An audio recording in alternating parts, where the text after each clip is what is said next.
আসসালামু আলাইকুম। আশা করি তোমরা সবাই ভালো আছো। আজকে আমরা শিখব অক্টাল সংখ্যা থেকে হেক্সাডেসিমাল সংখ্যায় রূপান্তর করার পদ্ধতি।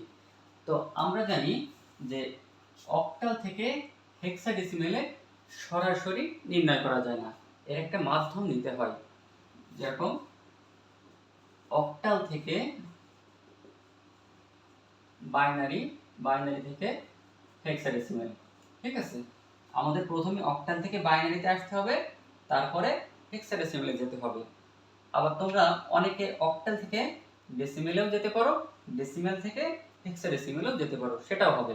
কিন্তু অক্টাল থেকে দশমিকে আর দশমিক থেকে হেক্সাডেসিমেলে যেতে আমাদের অনেক সময় লাগবে। এই কারণে আমরা বাইনারি বেছে নেব, কারণ অক্টাল থেকে বাইনারি, বাইনারি থেকে হেক্সাডেসিমেল নির্ণয় করা অনেক সহজ এবং অনেক কম সময়ে আমাদের ম্যাথ কমপ্লিট হয়ে যাবে। এই কারণে আমরা অক্টাল থেকে বাইনারি এবং বাইনারি থেকে হেক্সাডেসিমেল রূপান্তর করব। তাহলে আমরা জানলাম যে অক্টাল থেকে ডিরেক্ট হেক্সাডেসিমেলে রূপান্তর করা যায় না।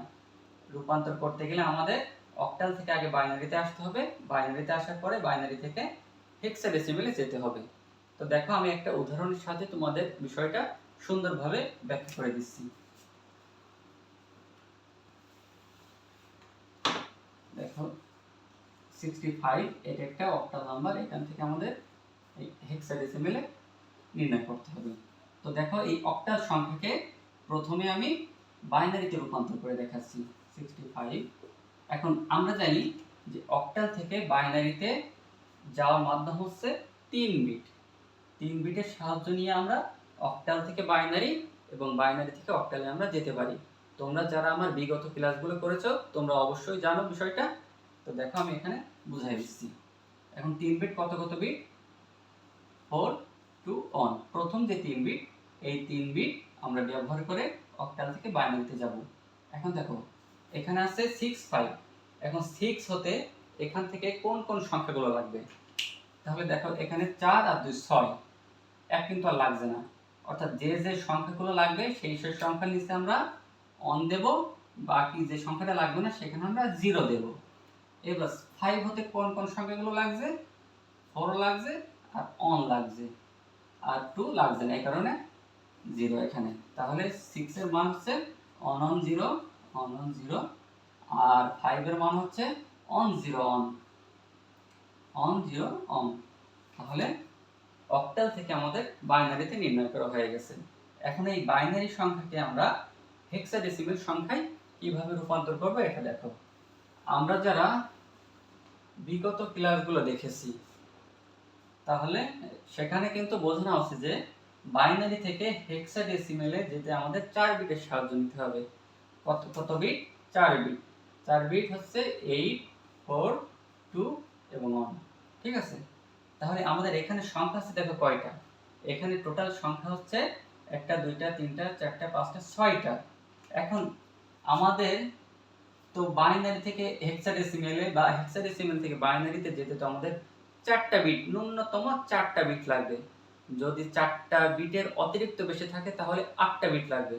এখানে আমাদের সংখ্যা আছে 6টা, তাহলে আমাদের 8টা বিট পূরণ করতে হবে। এখন যদি 9টা সংখ্যা থাকে এখানে, তখন আমরা কি করব? তখন আমাদের কিন্তু 12টা সংখ্যা বানাতে হবে। কিভাবে বানাবো দেখো, এখানে আমাদের সংখ্যা আছে 6টা, এই সংখ্যাটা আমরা এখানে লিখি অন 0 অন 0 অন, 6টা। যদি পূর্ণ সংখ্যা থাকে, যদি এই অক্টাল সংখ্যাটা পূর্ণ সংখ্যা থাকে, তাহলে এই পূর্ণ সংখ্যার বাম দিকে আমরা অতিরিক্ত 2টা 0 অ্যাড করব, তারপরে আমরা এই সংখ্যাটা লিখব, ঠিক আছে। তো দেখো, এখানে টোটাল এখন কয়টা সংখ্যা হলো? এখন কিন্তু এখানে 8টা সংখ্যা হলো, ঠিক আছে। এখন এই 4টা 4টা করে যদি আমি আলাদা করি, দেখো এই 4টা 4টা যদি আলাদা করি তাহলে কিন্তু আমাদের 4টা সংখ্যা হয়ে গেল। অর্থাৎ আমরা তখন এই 4টা বিটের নিচে আমরা 4টা 4টা করে সংখ্যা বসাতে পারবো। তোমরা অনেকে হয়তো জিজ্ঞাসা করতে পারো যে আমরা অতিরিক্ত 2টা শূন্য কেন নিলাম? হ্যাঁ, এই শূন্যটা নিলাম আমরা এই বিটের নিচেই বসাবো, এই কারণে। এই শূন্যর কিন্তু কোনো ভ্যালু নেই। আমরা জানি যে পূর্ণ সংখ্যার বাম পাশে যদি 0 থাকে সেই 0-এর কিন্তু কোনো ভ্যালু নেই। আমরা শুধুমাত্র এই বিটে বসাবো, এই বিটে বসাবো, এই কারণে আমরা অতিরিক্ত 2টা শূন্য অ্যাড করে নিলাম। হিসাবের সুবিধার্থে। ঠিক আছে, তো দেখো এই সংখ্যাগুলো যদি আমি এখানে বসাই 0 0 অন অন, আর এখানে আছে 0 অন 0 অন।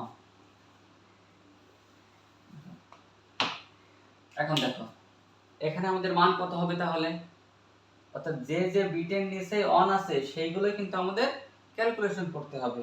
ঠিক আছে, তাহলে এখানে দেখো বিটের নিচে 2 এর নিচে অন আছে আর অন এর নিচে অন আছে, তাহলে কিন্তু এটার মান কত হবে 3 হবে, আর এটার মান কত হবে 4 আর 1 5 হবে।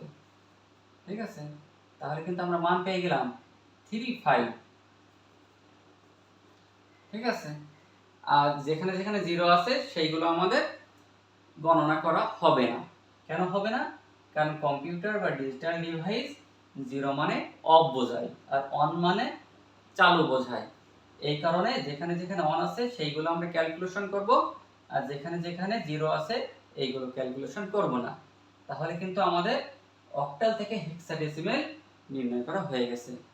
তাহলে আরো একটু ভালো করে বোঝাই যে অক্টাল থেকে ডাইরেক্ট আমাদের হেক্সাডেসিমেলে যাওয়া যায় না। একটা মাধ্যম আমাদের অবশ্যই নিতে হবে, সেটা হোক দশমিক, আবার সেটা হোক বাইনারি। যে কোনো একটা মাধ্যম নিলেই তুমি খুব সহজে নির্ণয় করতে পারবা। আর আমরা বাইনারিতে কেন রূপান্তর করলাম? কারণ অক্টাল থেকে বাইনারি এবং বাইনারি থেকে অক্টালে, বাইনারি থেকে হেক্সাডেসিমেলে রূপান্তর করা খুব সোজা, অর্থাৎ অতি অল্প সময়ে নির্ণয় করা যায়। এই কারণে আমরা অক্টাল থেকে বাইনারিতে রূপান্তর করেছি এবং বাইনারি থেকে হেক্সাডেসিমেলে রূপান্তর করেছি। ঠিক আছে, তো আমার এই ক্লাসটি করে তোমাদের যদি ন্যূনতম একটা উপকার হয় তোমরা অবশ্যই লাইক এবং কমেন্টস করবে। এই ক্লাসটি তোমাদের অনেক উপকারে আসবে। যদি তোমরা এই ক্লাসটি বুঝতে যদি কোনো রকম অসুবিধা হয় তোমরা অবশ্যই কমেন্টস করে জানাবা যে ভাইয়া এই জায়গাটা আমি বুঝতে পারিনি, তাহলে আমি আরেকটি নতুন ক্লাস তৈরি করে তোমাদেরকে উপহার দেওয়ার চেষ্টা করব। আশা করি ক্লাসটি তোমাদের অনেক উপকারে আসবে। সবাই সুস্থ থাকো, সুন্দর থাকো। আজকের ক্লাসটি এই পর্যন্তই। আল্লাহ হাফিজ।